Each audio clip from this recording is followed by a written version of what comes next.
The fluorescent lights of the unemployment office buzzed overhead, casting a sickly yellow glow across the worn linoleum floor. Marcus Chen sat in the uncomfortable plastic chair, his shoulders hunched forward as he stared at the rejection email on his phone screen for what felt like the 100th time that month. We regret to inform you that we have selected another candidate for this position. Next, the clerk's voice cut through his thoughts like a rusty blade. Marcus stood up, his legs stiff from sitting for 2 hours. As he approached the counter, he caught his reflection in the security glass. Disheveled black hair, stubble that had grown past the point of looking intentional, and eyes that had lost their spark somewhere between his third layoff and his mother's last hospital bill. Name? The clerk asked without looking up from her computer screen. Marcus Chen. Still looking for work in tech? Yes, ma'am. Software engineering, project management, anything really. Nothing new in the system matching your qualifications. Her fingers clicked across the keyboard with practiced indifference. Have you considered expanding your search parameters? Maybe retail or food service? The words stung more than they should have. 5 years ago, he'd been a rising star at a Silicon Valley startup, leading a team of developers, pulling in 6 figures. Now, at 32, he was being advised to flip burgers. I'll think about it, he muttered. Taking the printout she slid across the counter, the same list of minimum wage jobs she'd given him last week. Outside, the November air bit at his face as he walked down Mission Street in San Francisco. The city that had once promised him everything now felt like a maze of closed doors. His phone vibrated, a text from his younger sister Lily. Mom's asking about you again. She wants to know if you'll come to dinner Sunday. Dad will be there. Marcus's jaw tightened. Sunday dinners at his parents' house in Chinatown had become exercises in endurance. His father, a successful restaurant owner who had built his business from nothing, had made his disappointment crystal clear. The last dinner had ended with his father's words echoing in his mind. I came to this country with nothing, and look what I built. You had every opportunity, every advantage, and what do you have to show for it? Nothing. You're a failure, Marcus. A failure. He typed back, Tell Mom I'm busy. Marcus, please, it's been 3 weeks. He pocketed his phone without responding and continued walking. The fog was rolling in from the bay, wrapping the city in its cold embrace. He passed by the gleaming office buildings where he used to work, where former colleagues were probably debugging code and attending meetings, living the life he'd lost. His apartment, a studio in the Tenderloin that smelled perpetually of his neighbor's cigarette smoke, offered no comfort. Bills were piled on the small table by the door. Final notices, past due warnings, threats of service disconnection. His laptop, his last valuable possession, and his only tool for job hunting, sat on the unmade bed. Marcus slumped onto the bed and opened his laptop. 17 browser tabs were still open from his morning job search session. He refreshed his email, hoping for a miracle, but found only spam and another rejection from a company he'd interviewed with 2 weeks ago. The walls felt like they were closing in. He walked to the window and looked down at the street below. People hurried past, all with somewhere to go, something to do, someone expecting them. The weight of his failures pressed down on his chest, making it hard to breathe. His phone rang. The caller ID showed a number he didn't recognize, but desperation made him answer. Hello? Is this Marcus Chen? The voice was deep, professional. Yes, speaking. Mr. Chen, I'm Sergeant First Class Rodriguez from the U.S. Army Recruiting Center. I'm calling because we've been reviewing candidates with technical backgrounds, and your resume came up in our database. I was wondering if you'd be interested in discussing opportunities in the Army's Cyber Operations Division. Marcus almost laughed. The Army? His parents would have a heart attack. His father had worked his whole life to ensure his children would never have to consider military service, viewing it as a last resort for those without options. I don't think I'm military material, Marcus said. That's what a lot of our best soldiers thought before they joined, Rodriguez replied. Look, I'm not going to give you a hard sell, but with your background in software engineering and your age, you'd be an ideal candidate for our cyber warfare programs. The Army's not what it used to be. We need people who understand technology, who can think strategically about digital threats. I appreciate the call, but just think about it, Rodriguez interrupted gently. I'll be at the recruiting center on Market Street tomorrow at 2 p.m. No obligation, just come in and hear what we have to offer. Sometimes, Mr. Chen, what looks like a step backward is actually a leap forward. After Rodriguez hung up, Marcus stood at the window for a long time. The fog had completely enveloped the city now, making everything look soft and uncertain. His laptop dinged. Another rejection email. He closed it without reading. That night, sleep wouldn't come. He lay in bed staring at the water stains on the ceiling, Rodriguez's words playing on repeat in his mind. Every other door had closed. His savings were nearly gone. His pride had long since been stripped away. What did he have left to lose? The next morning, Marcus woke to his landlord knocking on the door. "Chen, rent's a week overdue. You got it or not? Give me until Friday," Marcus called out, his voice hoarse. "Friday's the last day, or you're out. I mean it this time." The footsteps retreated down the hallway. Marcus sat up, running his hands through his hair. He looked at the Army Recruiting Center's address that he'd unconsciously written on a piece of paper the night before. He spent the morning going through the motions of job applications. But his heart wasn't in it. Every cover letter felt like a lie. Every "I'm excited about this opportunity" rang hollow. By 1:30 p.m., he found himself standing in front of his closet, choosing between his two least wrinkled shirts. The recruiting center was squeezed between a check-cashing place and a discount phone store. American flags flanked the entrance, and posters of soldiers in various settings covered the windows. Marcus stood outside for 5 minutes, watching his reflection in the glass, seeing his father's disappointed face superimposed over his own. "You coming in or just window shopping?" Marcus turned to see a stocky Latino man in army fatigues, his name tape reading, "Rodriguez." You called me yesterday. Marcus Chen." Rodriguez's face broke into a warm smile. "I was hoping you'd show up. Come on in, let's talk." The inside of the recruiting center was smaller than Marcus expected, with a few desks, filing cabinets, and walls covered in military posters and photographs. Rodriguez led him to a desk in the corner and gestured to a chair. "Coffee?" "Sure, thanks." As Rodriguez poured 2 cups from a well-worn coffee maker, Marcus noticed the photographs on the desk. Rodriguez with what looked like his family, and several photos of soldiers in various locations around the world. "So, Marcus, tell me what's going on. I've seen your resume. Stanford graduate, solid work history until about 18 months ago. What happened?" Marcus wrapped his hands around the warm coffee cup. "Startup went under. Couldn't find anything else before my savings ran out. Then my mom got sick, cancer, and the medical bills. I took whatever work I could find, but it wasn't enough. Got evicted, had to move, and it's been downhill since then." Rodriguez nodded, his expression understanding rather than pitying. "Your mom doing better now?"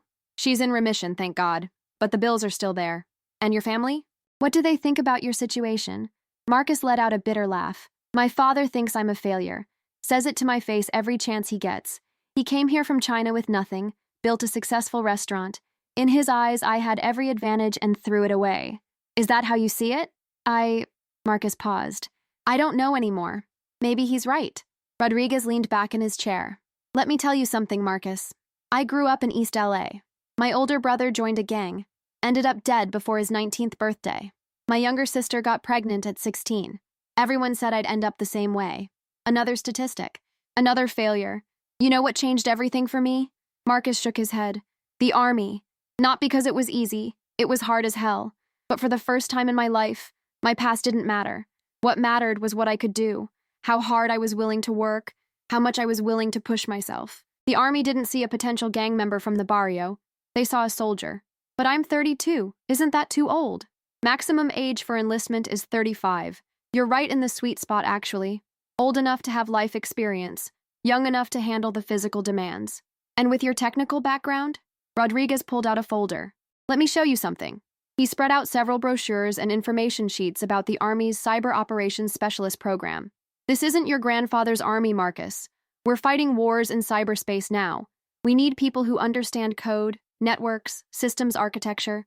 The private sector trains good technicians, but we train cyber warriors." Marcus studied the materials. The starting pay wasn't what he'd made in Silicon Valley, but it was steady. There were education benefits, health care, housing allowances. More than that, there was structure, purpose, a clear path forward. "What would my family say?" Marcus asked, more to himself than to Rodriguez. "That's something only you can answer. But let me ask you this. Are you living for them or for yourself?" The question hung in the air between them. Marcus thought about the Sunday dinners he'd been avoiding, the disapproval in his father's eyes, the pity in his mother's. He thought about Lily, caught in the middle, trying to keep the peace. He thought about the rejection emails, the overdue bills, the landlord's threats. "What's the process?" he heard himself asking. Rodriguez smiled. "First step is the ASVAB, Armed Services Vocational Aptitude Battery. It's a test that helps us figure out what jobs you'd be good at. Based on your background, I'm confident you'll score high enough for any technical position. Then there's a physical background check, and if everything clears, you'd ship out to basic combat training. Basic training, like drill sergeants yelling and push-ups in the mud? Something like that, Rodriguez chuckled. 10 weeks at Fort Jackson, South Carolina. It's tough, not going to lie to you. But Marcus, I've sent kids there who were half your age with none of your life experience. You've already survived failure, disappointment, loss. Basic training? That's just another challenge to overcome. They talked for another hour. Rodriguez explained the enlistment process, the different career paths available, the benefits and obligations. He was honest about the difficulties, the physical demands, the time away from home, the possibility of deployment. I'm not going to pressure you, Rodriguez said as their meeting wound down. This is a big decision, but I want you to think about something. Right now, you're letting your past define you. Every rejection, every failure, their weight's dragging you down. The Army offers you a chance to cut those chains, to prove, not to your father or anyone else, but to yourself, what you're capable of. Marcus left the recruiting center with a folder full of information and a head full of doubts. He walked the streets of San Francisco as the afternoon sun broke through the fog, seeing the city with different eyes. At every corner, he saw reminders of his old life, the coffee shop where he'd interviewed for his first job, the bar where his startup team had celebrated their funding round, the bench where he'd sat after being laid off, trying to figure out what came next. His phone buzzed. Lily again. Mom's worried. She hasn't heard from you. Please just let her know you're okay. This time he responded. Tell her I'm fine. Thinking about making some changes. I'll call her tomorrow. What kind of changes? The kind Dad won't like. There was a pause before her next message. Maybe that's exactly the kind you need to make. That evening, Marcus sat at his small table, the Army recruitment materials spread out before him. He picked up his phone and scrolled through his contacts until he found Rodriguez's number. His thumb hovered over the call button. Outside, a siren wailed in the distance. Someone was yelling in the apartment next door. The city that had once felt full of possibilities now felt like a prison of his own failures. But maybe, just maybe, there was a way out. He thought about his father's words. You're a failure, Marcus. A failure. Maybe it was time to prove him wrong. Maybe it was time to prove them all wrong. Marcus pressed the call button. Sergeant Rodriguez? It's Marcus Chen. I want to take the ASVAB. As he spoke the words, something shifted inside him. It wasn't hope, exactly. He'd learned not to trust that feeling, but it was something. A spark. A possibility. A chance to become someone new. The fog rolled back in as night fell over San Francisco, but for the first time in months, Marcus didn't feel lost in it. He had a direction now, even if he couldn't see where it would lead. Tomorrow, he would start studying for the ASVAB. Tomorrow, he would begin the journey from failure to whatever came next. He didn't know that in 3 years, he would stand on that same street in a different uniform, watching as troops marched in formation for Veterans Day, with his parents in the crowd and tears in his father's eyes. He didn't know about the missions he would complete, the lives he would save through his cyber operations, or the medals that would hang on his chest. All he knew was that tonight, in this cramped apartment with overdue bills and rejection letters, he had made a choice. Not to give up, not to give in, but to give himself one more chance. The journey from failure to honor had begun. The ASVAB testing center in downtown Oakland was a far cry from the gleaming tech offices Marcus once knew. The building, a repurposed community college classroom, smelled of industrial disinfectant and anxiety. 23 other potential recruits sat at individual desks, their faces a mix of determination and desperation that Marcus recognized all too well. He saw it every morning in his bathroom mirror. You have 3 hours to complete all sections, the proctor announced. A stern-faced woman who looked like she'd given this speech 1,000 times. No phones, no smartwatches, no communication between test takers. Begin. Marcus flipped open the test booklet. The first section was arithmetic reasoning, child's play for someone who'd once optimized complex algorithms. But as he worked through the problems, his hands trembled slightly.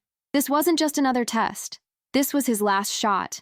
2 hours and 47 minutes later, he set down his pencil. Around him, others were still hunched over their booklets, some chewing their lips in concentration, others staring blankly at questions they couldn't answer. Marcus had finished every section, double-checked his work, and still had time to spare. How'd it go? Rodriguez asked when Marcus called him afterward. I think, good.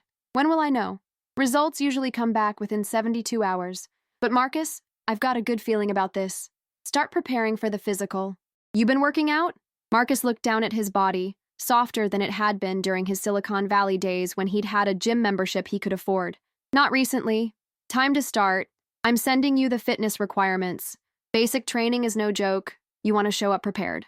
That night, Marcus stood in front of his bathroom mirror, shirt off, confronting the physical reality of 18 months of depression and poverty. He'd lived on ramen and whatever was on sale, walked everywhere because he couldn't afford a bus pass, but stress and poor nutrition had taken their toll. His mother would have said he looked too skinny, but he knew better. He was soft, weak, unprepared for what lay ahead. He pulled on running shoes that had seen better days and headed out into the night. The first jog around the block left him gasping, hands on his knees, tasting copper in his mouth. A group of teenagers laughed as they passed him. "Looking good, old man," one called out. Old man, at 32. But Marcus straightened up and started jogging again. 1 block became 2. 2 became 4. By the time he stumbled back to his apartment, his legs were screaming and his lungs were on fire, but something in his chest felt lighter.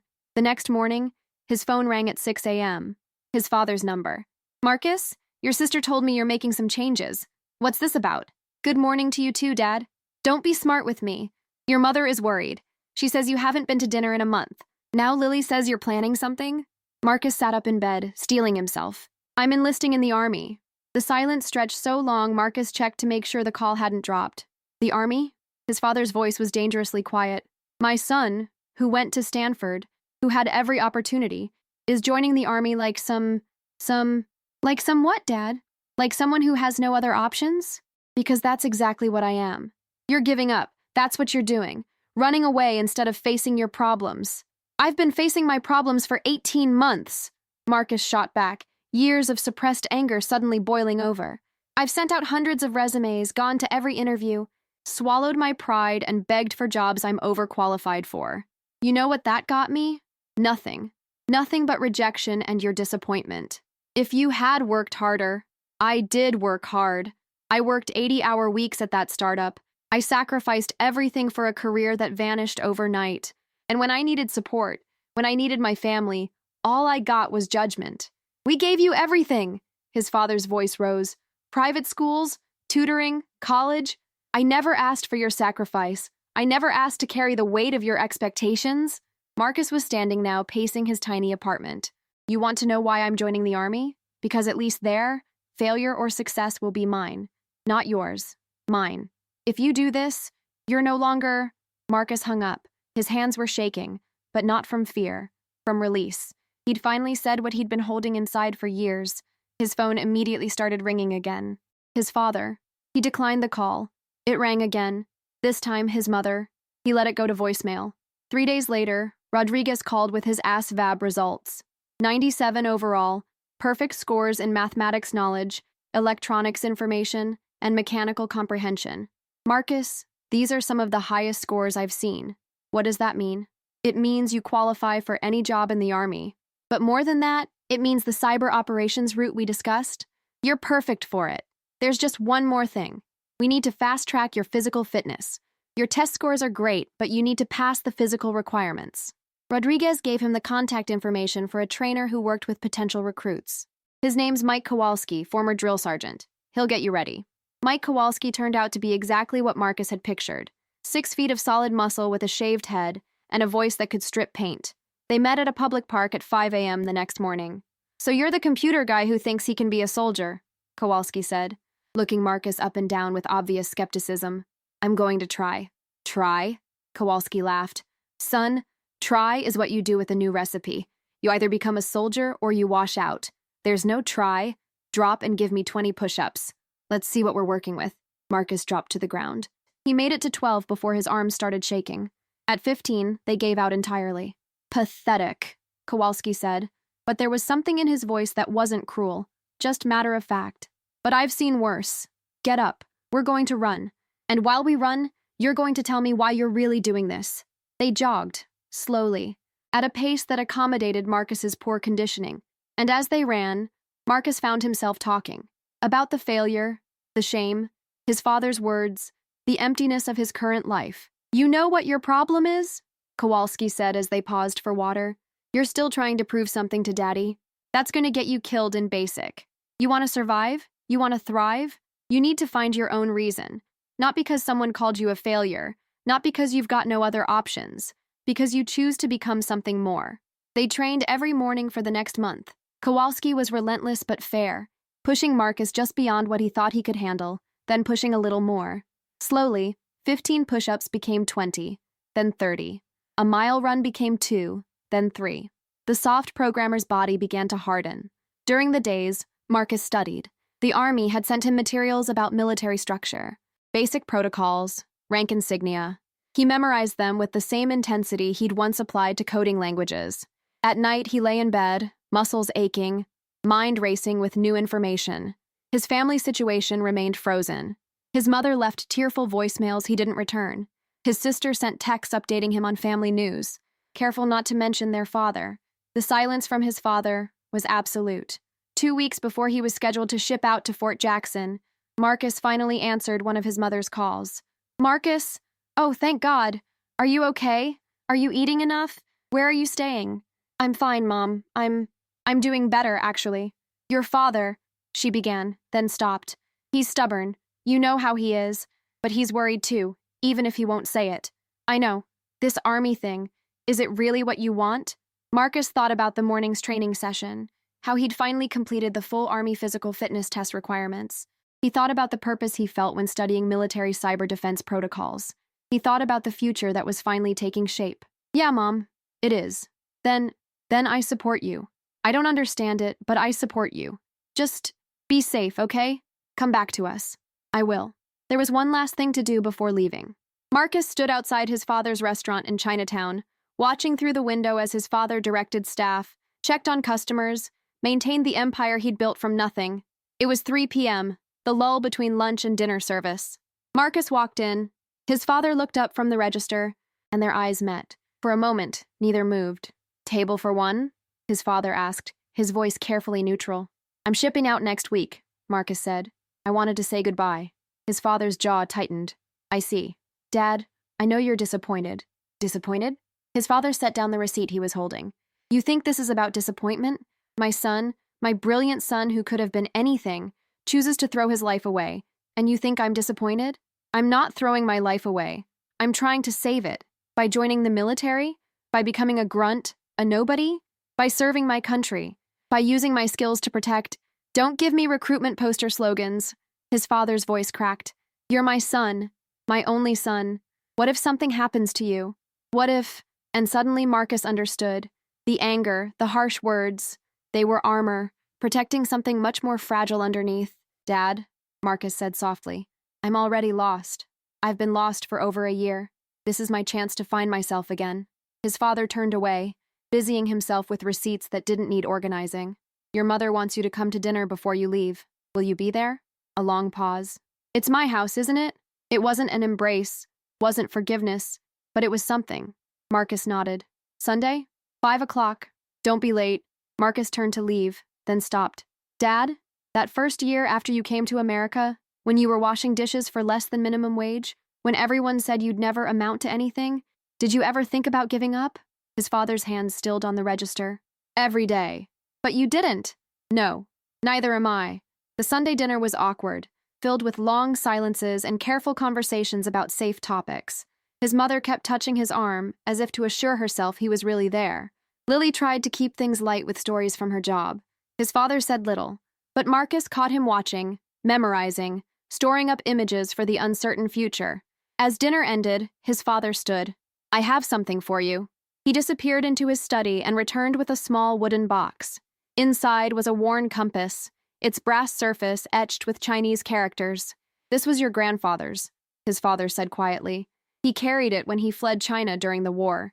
He gave it to me when I left for America. It's supposed to help you find your way home." Marcus took the compass with trembling hands.